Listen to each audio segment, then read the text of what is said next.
I was with my dad at Augusta, and he was chairman.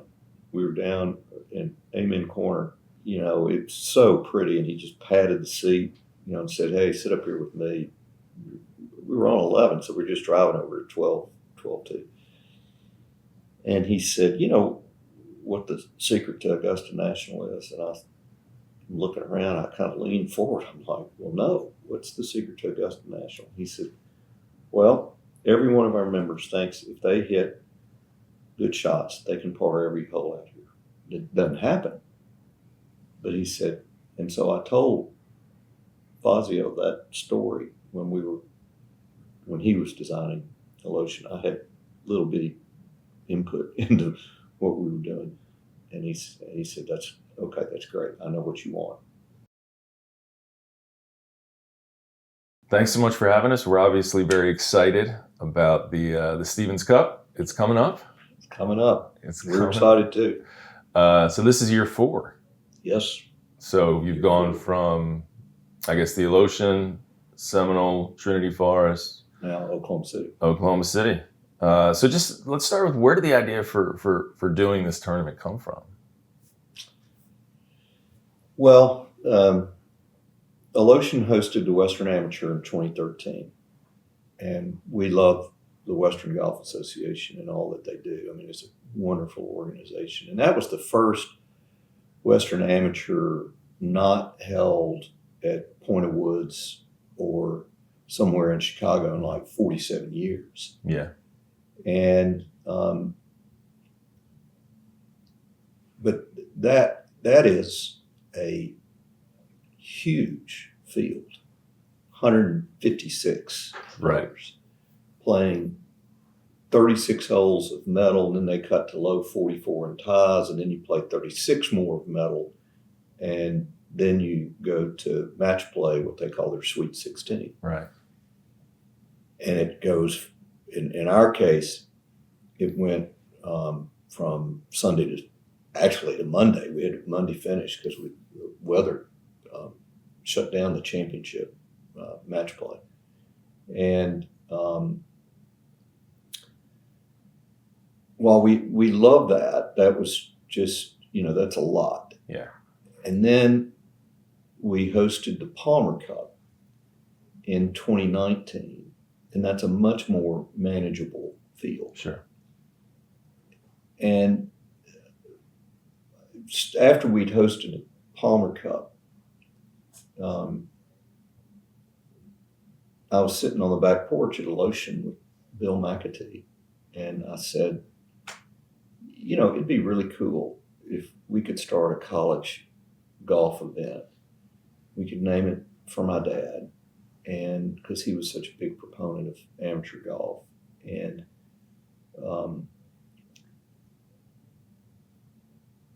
Bill sat there for a few, and I said, but I don't even know where to start. Mm-hmm. Right? I had no idea where to turn. And he said, if you're serious, I know some guys, mm-hmm. and mainly guys at AJGA, and so off we went. Yeah. And I think, of course, we hosted the first one at Alotion and the second one at Seminole. And I think those two gave us a lot of credibility. One of the goals in the Stevens Cup is to have these players play clubs, play courses, go to clubs that they don't get to go to. Sure. And that's certainly true, on a routine basis. I mean, they may go once or twice, but they're not going to Seminole, and playing 54 holes of metal. They're just not. No.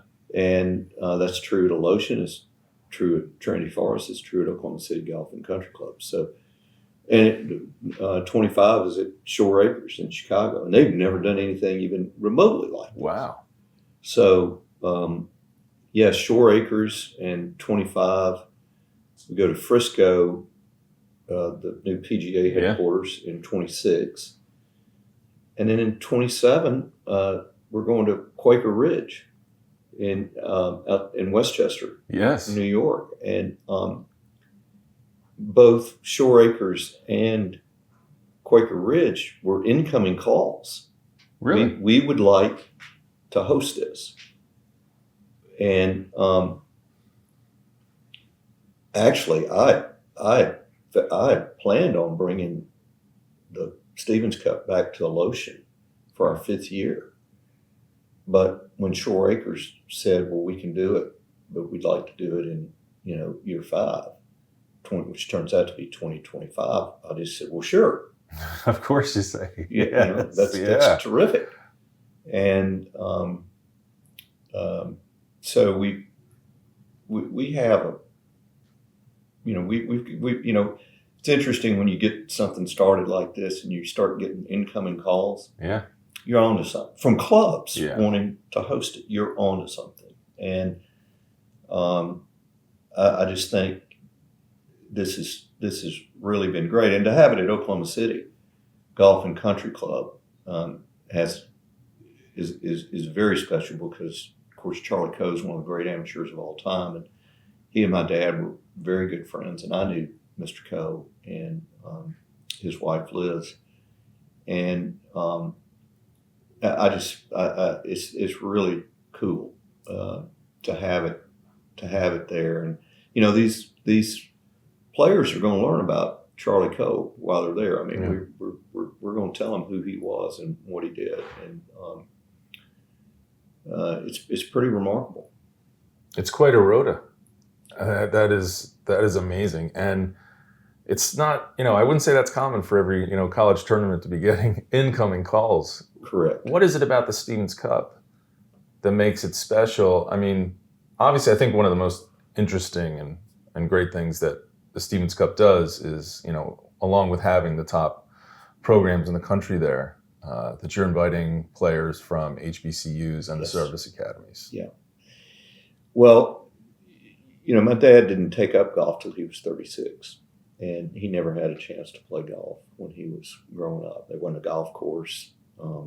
They grew up pretty hard scrabble life in South Arkansas. So he was all, and now we have Jack's Day on the first tee, and he really embraced the first tee when it was getting off the ground. But he was to have, I think, the HBCU players and the service academy players are what really differentiate us, and I think that's one of the reasons a lot of the clubs want to do it, and that's great. Yeah. I think it's this year at Oklahoma City we're going to have the first HBCU player play 4 straight years. Yes. Kendall Jackson. I love her name. Kendall Jackson from Howard. That's right. Tell us about her. She seems like a pretty special person. She's delightful. Yeah. She's delightful. Met her parents. They've been to every Stevens Cup, and I'm looking forward to seeing her. Yeah. When we play later this month. Yeah, a lot of big players have come through this tournament, and it's been fun because it's on the Golf Channel. Yeah, we watch it. Yeah. College golf and amateur golf is taking off and fantastic to watch. Can you give us a little preview of those of us who are going to be watching of who to look for and what to watch for this the week? Well, I really all I know is we've got great men and women's teams. I would watch. I would encourage the viewers to watch the Service Academy and HBCU players. I walked around with some of the Arkansas players at Seminole, but also in that group there was a young man who was playing at Arkansas Pine Bluff, HBCU, and really Brad McMakin is the Arkansas coach, and he was walking around with us, and he made one of the greatest shots I've ever seen out of literally like a grass above a bunker at Seminole, and Seminole's greens were as fast as this tabletop. Yeah. And he's behind the green, the pin's in the back. And somehow he got that ball out and barely onto the green and knocked it down there really close. And Brad turned to him and said, "That is the best shot I have seen today." Of course, he's walking with a couple of his players. Yeah. And he goes, "And it's probably the best shot I'm going to see today." So, very talented. And he was a delightful young man. The teams, the teams are great. I mean, Oklahoma State on the men's side, the Arkansas women's team is terrific. Of course, Wake Forest is defending national women's champion. Mm-hmm. And they're defending Stevens Cup champion too. And so we're blessed to have a great field, and we really have more interest from teams wanting to play than we have room. So I can imagine with the courses you're playing. Yeah, that's been good. We actually last year we had 7 men and women's teams, and we've gone back to 6. Okay. Because it was pace of play was right too slow. Do the players appreciate? Do they get like, I'm playing Seminole, I'm playing Trinity Forest, I'm playing Oakland. I mean, I'm playing the Alotion because I've been around golf long enough to know, like, when you get a call to go play Shoreacres, you go, or any of the courses you've named. So I wonder if an 18-year-old gets it as much as probably not. Probably not. Yeah. Probably not. Like, this place is really nice. Yeah. I know my dad took me over to Augusta National when I was a teenager, and I didn't get it. Yeah.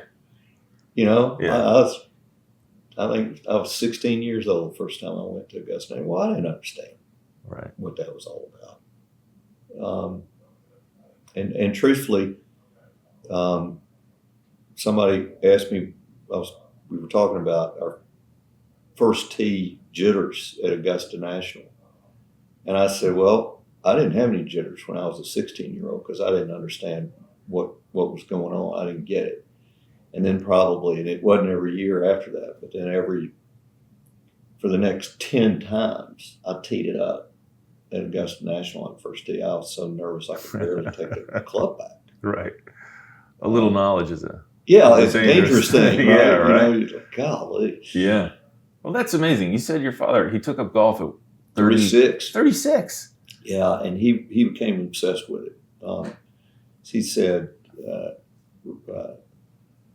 rain, sleet, or snow, he was hitting 500 balls every day. Yeah. And, he was going to figure this game out. And within a year, he was breaking 80. Wow. And I think the lowest his handicap got was a 6. And he was a very, very good 6. And he was an unbelievable chipper and putter. Okay. I mean, you just really didn't want. If he missed a green, it was almost like, oh, well, he's going to make birdie or par. Really? Yeah. Oh, yeah. I mean, you didn't. He never was a great ball striker. So as he said, well, I had to get good at something. Yeah. So he was really, really proficient. That gives a lot of hope to folks starting golf later in life. Yeah, it does. Work on the short game. Sure. You might never have that natural born swing that, right. 6-year-olds develop. Well, they all have it now. Well, yeah, for sure. They all have it now. But that's extraordinary to play golf, take up golf later in life. Then, the tournament's named after your father, who's contributed a lot to golf. Yeah. And of course, as the chairman of Augusta National. Yeah. So to take up golf at 36 and become the chairman, and be the chairman when Tiger, sets the record. Right. That's pretty extraordinary golf life, and definitely one, to celebrate with a tournament like this. Yeah, Dad had the honor of being the chairman when Tiger won his first major and his first Masters, and as you said, set the course record. Yeah. What was that week like? I'm sure you were there. Yeah, I was there. Actually, it was great. Everybody was so excited because here, everybody knows Tiger Woods with all this potential. Yeah. And people forget his first 9 in the '97 Masters. He shot 40. That's right. They do forget. And then proceeded to shoot 30 on the back, and then from there, he just blew it away. Yeah. And my son, oldest son, was 9. 11. Oldest son was 11. He was sitting off 18 when Tiger walked off. And there's actually, it didn't make the Sports Illustrated picture, but there was another golf magazine that there's a picture of him and another guy right there when Tiger comes off 18. And actually either Tiger or Fluff gave the ball to our son. Get out. Yeah. Now, the Tell me $1 million question is, where is it? I was going to say. I'm not 100% sure. Literally $1 million question. Yeah. I'm not really sure. I think we've still got it somewhere. Could be a story for the Golfers Journal, the mystery of the where did Tiger's ball go? Probably in our house somewhere. Well, I imagine you have a fair amount of golf stuff in your house. I mean, what's it like growing up in a lot of us, come to golf because our mom or dad played. Yeah. And you grew up obviously in a golf house as well. Yeah. What's it like, as you said, going to Augusta the first time, you're not nervous. But what was it like growing up with a dad who's the chairman of the Augusta National? I mean, I guess Masters Week was pretty different for you than some. Yeah. Well, it was great. My parents were divorced, and I would come spend time with Dad, mainly in the summer. But he had a regular golf group, and there were total of 4 of them, but they just let me play with them, and we basically played every Saturday, and occasionally maybe during the week a little bit, but they were all working it. But getting to play with Dad and his friends as a teenager was a great experience. First of all, it taught me to be comfortable around my elders and, of course, how to act, although my parents had done a good job of that. But I also got to watch them interact on the golf course. And, of course, they needled each other a little bit, but it was always done in a way, it wasn't hurtful or anything. Even the person getting the needle was laughing about it, and that was to be right there and see that is really great for a young person, and I hope that all these, not just Stevens Cup players, but all the young players get a chance to play with their parents or some of their older friends and get to observe that, because I think it's great. So Dad didn't become chairman until '91. Right. You would have been out of the house by then. Oh yeah. I was long gone, but we were over there, and I didn't see him a lot. Yeah. That week. He was working, so of course he worked more than just that week. I mean, the chairman at Augusta does a lot of things year round that the rest of the club doesn't know, and I don't know. Sure.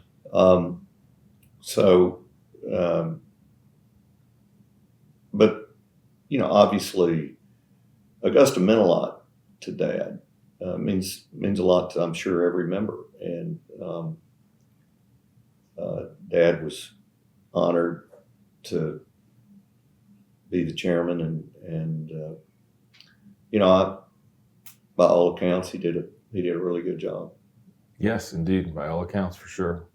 Was there? Did you ever talk about the tough parts of the job or his favorite parts of the job? Yes. What were they? No, I can't really divulge that. Yeah, he did. I had a great relationship with my dad. Of course, he was my boss, and and I respected that. But we also just had a great father-son relationship. I always felt great being around him, and so we talked about a lot of stuff. Good. But nothing I can divulge to an audience. It's just not what should be done. Tell us about understood. Tell us about some good advice he gave you, golf or otherwise. Well, he wasn't big on giving advice, but I watched him a lot, and he was always so respectful of everyone, and he would treat everyone with a great deal of respect, and it didn't matter what their station was in life. It just didn't matter. I know, Lou Holtz was and is still a good friend of our family, but was a great friend of Dad's, and he gave the eulogy at Dad's funeral. Did he really? Yeah. And I'll never forget it. Well, we videoed it. I probably have no recollection of it from the funeral, but it was videoed, so I've seen it. And he said, you go to see someone and you walk in the room, and the person can be, really one of two ways. And most people are like, well, here I am. He says, and you go to see Jack Stevens and you walk in the room and it's, well, here you are. Mm-hmm. Isn't this great? And that was a great way to sum up Dad's personal outlook on life, but also just how he treated people. It was really something to see. And of course, he was, his first job was a bellhop at a hotel near the farm where they grew up. It was the Barlow Hotel in Hope, Arkansas. He'd go over here and carry bags and make, get a tip of a dime or something, Mm-hmm. But it was, so he respected everybody who was doing anything. If they were working, you're on his good list. That's great. That's a great way to look at the world. Yeah, it is. It is. And a great tribute by Lou Holtz. Yeah, it was. Go Irish. Well, Notre Dame, I have to required to tell you I went to Notre Dame whenever like a name like Lou Holtz comes up. Well, he's a great football coach. He was a great football coach. He was there. I finished when he finished, and that was those were good years. Those were some good years. We were number one for a minute my freshman year. But well, he won a national championship. Did you miss that? Well, I missed that one. I got the one where we beat Florida State and then lost to BC the next week. Oh, right. So I remember those games. For all our Boston watchers and listeners, you'll enjoy hearing about that again. But what a fascinating life, and that's so we're sitting here in Stevens Inc. Yeah. Overlooking Little Rock in this beautiful building. The story of what your dad and your uncle built and what you've built is it's pretty extraordinary. I've been reading about it and listening to the stories of how this has come to be. So I mean, I've heard you reference your uncle with what you call a grade school education. Yeah, we're not really sure where he finished, honestly. Yeah, and now a company that took public the biggest company in the world, Walmart. Yeah. I mean, how does that happen? Well, timing has a lot to do with that. Sure. When we took Walmart public, it was a tiny company. had $33 million in sales. And the initial public offering raised just under $5 million. This was in 1970, so you get the trajectory of Walmart since then. So, Sam, one of the things we've been able to continue, but was based on my uncle and my dad, was the firm is based on relationships. We are not a transaction-oriented firm, and my dad and Sam were friends, and we had only done one IPO before we did Walmart. But so we brought in a Wall Street firm, White Weld, which became part of Merrill Lynch shortly after that. And but Sam insisted that we be a co-book running manager with White Weld, and really for our firm, there's no way to downplay the importance of being around Walmart's IPO and subsequent offerings, because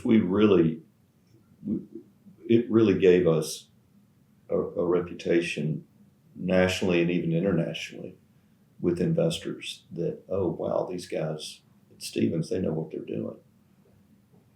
And we subsequently had, we brought some other Arkansas companies public, J.B. Hunt, a company called Arkansas Freightways, which became American Freightways. And everyone thinks we took Tyson Foods public, but we did not. But we helped Tyson Foods make about 30 acquisitions over the years and did a lot of their secondary offerings. So in a way, we're coming of age as a firm when these great Arkansas companies are showing up. And that's what I mean about the timing of these things. And both, J.B. Hunt, Walmart, and Tyson are absolute leaders in their industries. Yeah.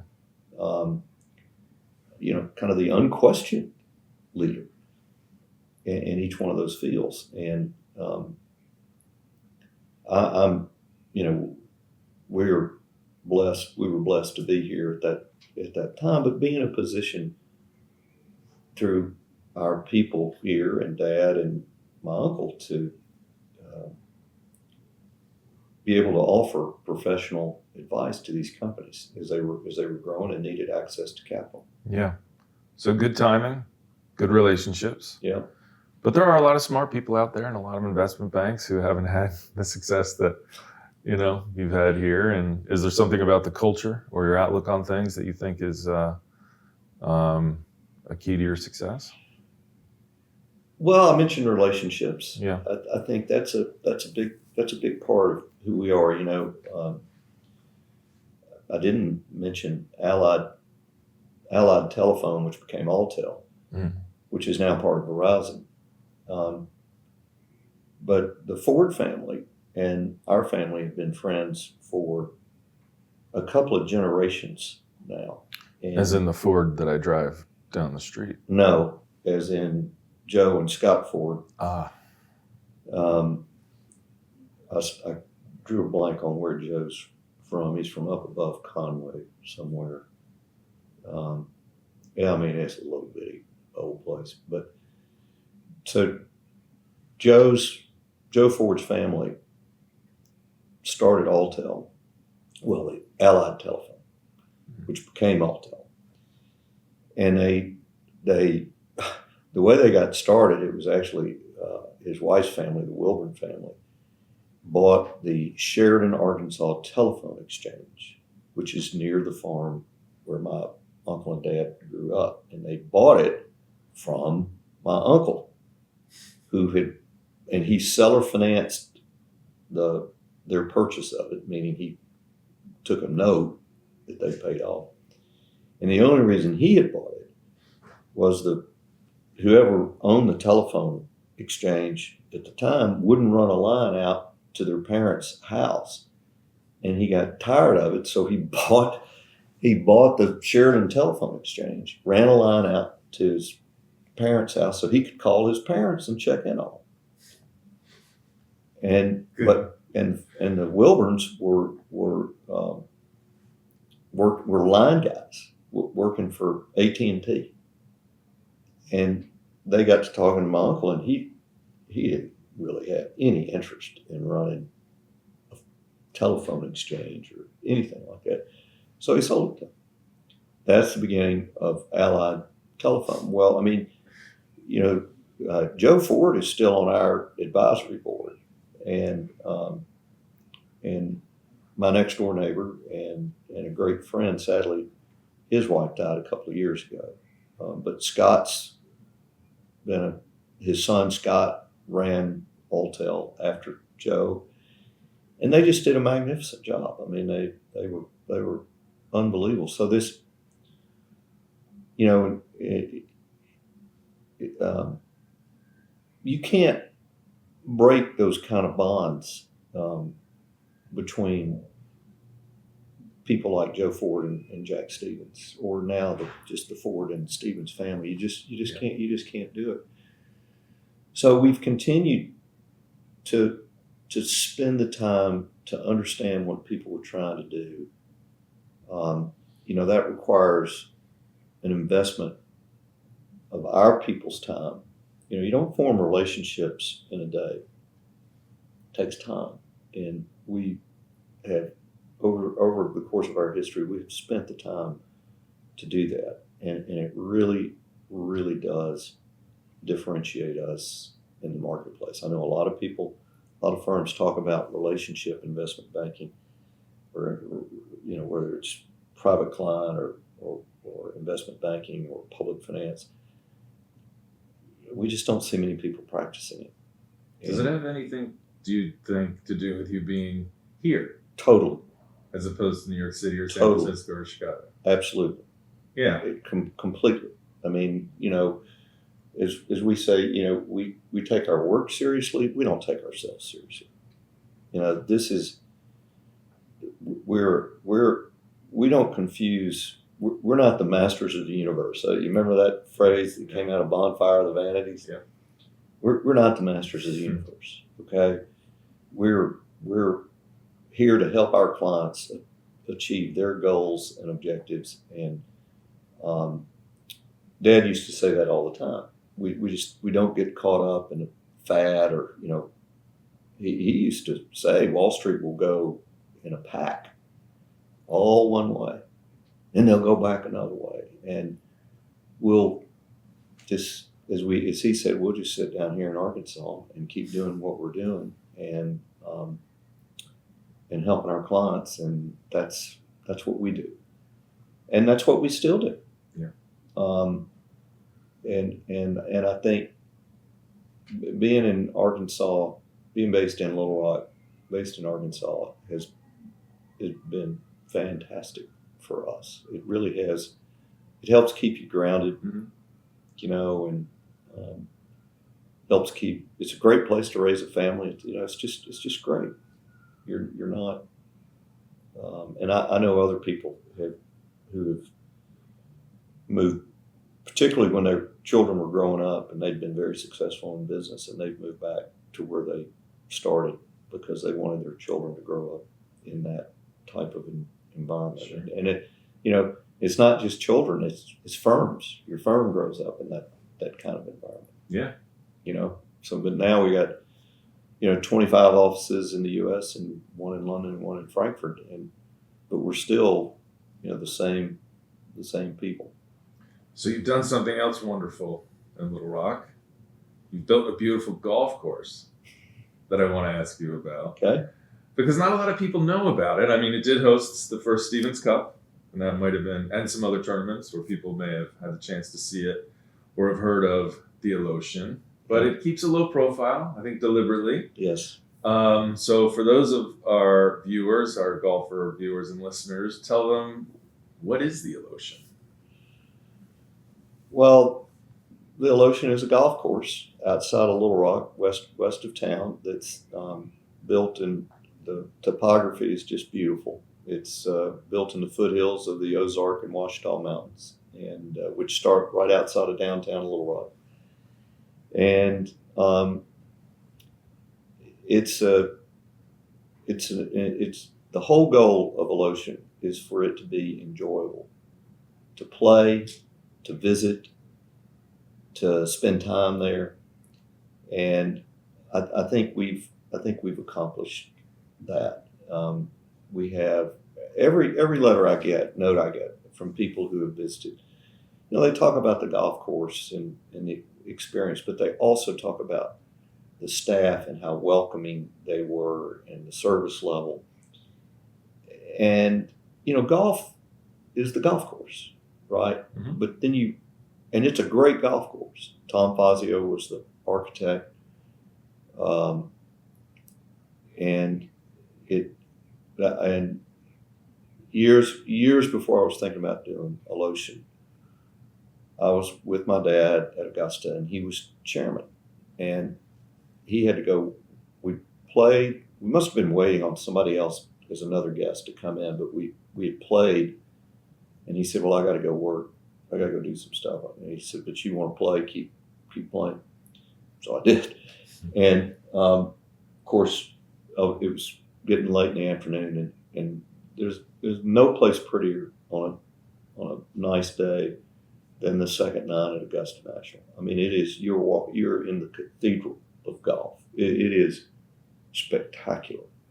Well, anyway, he caught up with me. We were down in Amen Corner. He came down in a cart. And, it's so pretty, and he just patted the seat, and said, "Hey, sit up here with me." We were on 11, so we're just driving over at 12:2. And he said, what the secret to Augusta National is? And I'm looking around, I kind of leaned forward. I'm like, well, no, what's the secret to Augusta National? He said, well, every one of our members thinks if they hit good shots, they can par every hole out here. It doesn't happen. But he said, and so I told Fazio that story when he was designing Alotion. I had little bitty input into what we were doing, but on purpose, right? I don't know anything about building a golf course. But Tom said, "I know exactly what you mean by that." And he said, "That's okay, that's great. I know what you want." And because that's what I told him we wanted to do. And the name is a made-up word. I was going to ask, what is the name? Where's the name come from? So in the 80s, that continued into the 90s, two guys from Little Rock started a golf trip. They called it America's Lights Out Tour, which got shortened to ALOT. Well, when is ALOT? We got to get ALOT on the calendar. Nobody wanted to miss it. And we would we would go to an area or a city, and we would play really great golf courses. And these two guys got us on really great golf courses. I mean, I don't know how they did it. I don't really want to know how they did it in some cases. But, we'd go to Pittsburgh, and we'd play Oakmont and Laurel Valley, and actually flew over and played Firestone, which Firestone's not that big a deal to play, to get on. But Oakmont and Laurel Valley certainly are. Go to New York, play Wingfoot and Baltusrol. Out on Long Island, we'd play Shinnecock and National and Maidstone. So we'd go west. We went to California. We played San Francisco golf and Olympic, and of course go down and play Pebble and Cypress. So you get a feel for this is the real deal. So America's Lights Out Tour, A-Lot, and it was a medal play. It was handicapped, but it was a medal play tournament. Okay. So when you pick up double bogey, right? I mean, I think we finally had to set a limit, like 5 over par on the hole. Maybe it was 4, I can't remember, just for pace of play, sure. Right? I mean, we can't just be out there, some of those holes we might still be out there. And we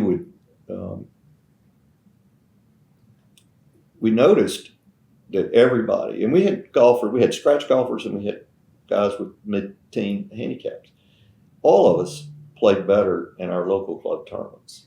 And at that time, I'm probably about a 10 handicap or something like that.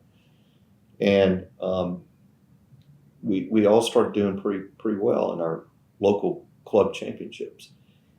And we would talk about it, and we'd say, I think it's because we're playing. The competition on A-Lot was fierce. Yeah. Okay. It was, we all wanted to win that. And so I think it made us better golfers. Sure. And so we started referring to each other on the trip as an Alotion, our fellow Alotion. And did you notice our fellow Alotion finished runner-up in the Pleasant Valley Country Club, 4th flight or 3rd flight, whatever. Yeah. Or the Country Club of Little Rock, 3rd flight, which I think I won one year. But anyway,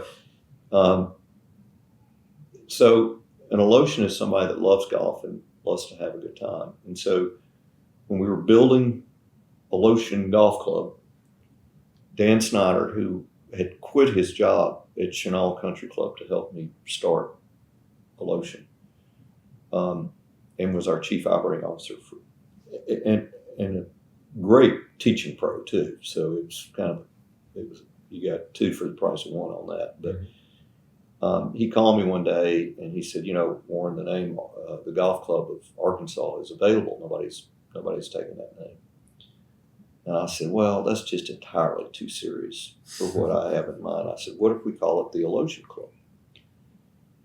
And he knew the whole story. Yeah. And he goes, I love that. He goes, well, do we need to call it the Alotion Golf Club? I said, that's redundant. An Alotion wouldn't belong to anything that wasn't a golf club. So it's the Alotion Club. Yep. And people think it's, Native American word or from a river. No, it's made up. But it's a good one. It's a very good one. What was the inspiration why'd you do it? What would you say, wake up one day and say, I'll build a golf course? Yeah, my family thought I'd lost my mind. Mm-hmm. And in some respects I probably had. Mm-hmm. But I had, through some of these trips, but then also playing golf with Dad and around the country, I'd been around these clubs, seen the courses, been around these clubs, and I thought I could do it. I knew what I wanted to achieve, and how you get there is just a step-by-step process. And the Country Club of Little Rock, which is where I played 99% of my golf until Alotion was built, is great golf course, good golf course, good club. But it was and is a family club. There's a lot more play. There's no limits on size of groups. Like you can play 5 or 6 people on the weekends. Mm. There are no tee times. So, the first hole is just a lineup of carts and all that. And frankly, it was taking a long time for my group to play because people out there they're having fun and we're having fun. But I mean, yeah. It's a golf course that ought to take kind of a max of 3 hours and 45 minutes to play. I mean, the next tees are right by the greens, and it's just not, you're just not having to cover a lot of ground. And it had gotten to where it was taking so long to play. I just said, I'm tired of taking 4.5 hours to play this golf course. I think I'll go. I think I'll see if I can do my own golf course. And Dad thought I'd kind of lost my mind, and I know my family did. I used to drive them out there when we bought the land. I used to drive them out there on Sunday afternoon. We're on old logging roads, bouncing around, and I'd say, well, this is where the 7th hole is going to be, and this is where the 9th hole is going to be. And they were, young, and they're kind of in the back, rolling their eyes like, can we go home and play with our Nintendos or whatever? And yeah, sure, let's go on. We're going home. But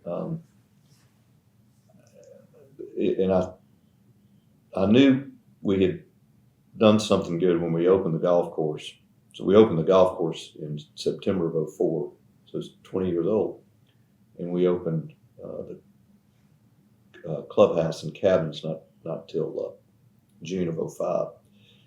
But the clubhouse was, it was all inside work was going on. And I was sitting out there when we opened the golf course with my dad, and he'd had a stroke. But everybody, he was talking to a bunch of people around him. Beautiful day. And he really had been giving me a hard time about doing the golf course. And he kind of winked at me. He reached over, he patted my arm, and there must have been 5 or 6 people standing there. And he looked back at them, kind of had his hand on my arm, and he said, "Our golf course sure turned out great, didn't it?" And of course, that meant the world to me. But it did turn out great. It's a really, really fun experience. There's no forced carries. There's a lot of big wide fairways. The defense of the golf course is the greens, but if you want to back it up and play it 7,600 yards with really, really great greens, it's all you want.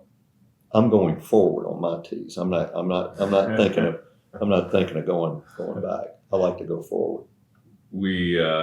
We're very fortunate, thanks to you, to have the chance to photograph some of it and share it with the Golfers Journal audience. Is there a stretch of holes or a particular hole that you'd recommend we take a look at or walk them through? Well, the 14th hole, par 5, is visually one of the best holes I've ever seen off the tee. It's a great par 5. And one of the things, both the par 5s on the second 9, you think par 5, birdie opportunities, maybe, but you better be hitting a pretty short iron and the pin better be in an accessible place, because not all the pins are accessible. But there's 2 creeks on 14 that you see, that one cuts across the fairway. It's diagonal, and then the other one wraps around the back of the green and then comes down the right side of the fairway, and then they meet and form a pond to the right of the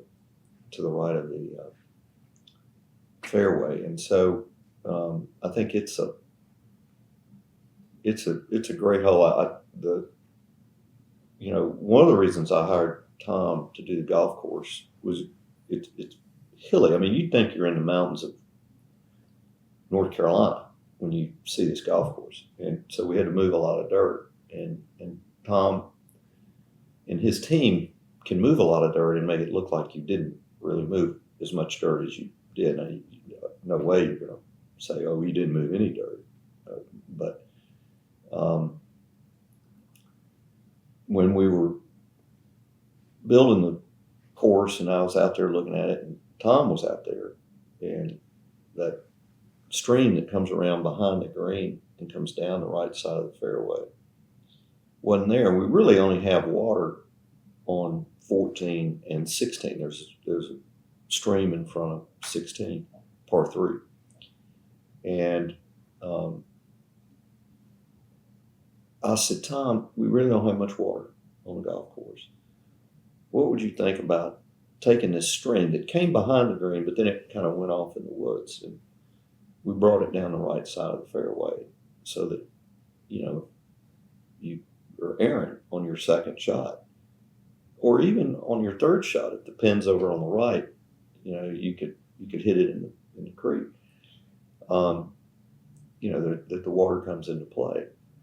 And he said, "Well, Warren, that's interesting." He said, "The low point, though, is actually, 20 yards in the woods over there." And I laughed and I said, "Hey, Tom, much dirt as we're moving out here, you think anybody's going to know that we channeled that thing down the right side of that? So they don't even know that's over there. And he started laughing, and now Tom says that was one of his best ideas for the golf course. And it was about my only idea. Wait a second. It was about my only idea for the golf course. But he said, boy, it sure was a good idea. And I think I don't really, the thing about Alotion is it's like your favorite child. Sure. All the holes are great. But 14, I think for a lot of people visually it's just a really special experience on the tee, and really, the stretch of finishing holes. I know Quail Hollow they call it the Green Mile, but it's a mile in for us too on 15, 16, 17, 18. It's if you finish great. That's one. Going back to the Stevens Cup, one of the greatest things I've ever seen in golf was a young lady from North Carolina A&T, HBCU, playing it in the Stevens Cup. He played 54 holes of metal play. So she shot 88 first day, then maybe 78 the next day. And then her final 18 holes, she shot 69 and birdied 4 out of the last 5 holes to shoot 69, and that is still the course record, women's course record in competitive golf. And I told her after, I said, you birdied 3 out of the last 4 out of the last 5 holes. I said, those are the hardest holes we got, and you just, and she was so excited. I don't think she realized what she had done, but it was stunning to see. But not many people, I don't know of anyone that's really done that. Well, we can't wait to get out and see it a little bit more this afternoon, and we can't thank you enough for your time and for being such a generous host and for all you're doing for golf, especially with the Stevens Cup. We'll be tuning in. Well, it's a wonderful event to watch. I mean, when I see college golf on TV now, pro golf is doing what it's doing, but it does seem like college and amateur golf is in a really good place. And it does. I hope the professional game gets straightened out a little bit. It's kind of hard to know what to do. I mean, but college golf is still, they're playing it right now for the love of the game. Yeah. And that's always fun to see. No, thanks for your interest. We really appreciate it. We're delighted to have you here and talk about golf. I mean, I can talk about golf all day. So I know we could sit here and talk about golf all day. I have so many questions. No, but we're gonna go look at your golf course a little bit. Great. Well, you got a beautiful day for that. So yeah. I know you'll have a good time out there, and you're gonna play a few holes. I think I should. I think you should too. I think I should. I think I should, but it's not happening today. Thank you, Warren. Thank you. Appreciate it.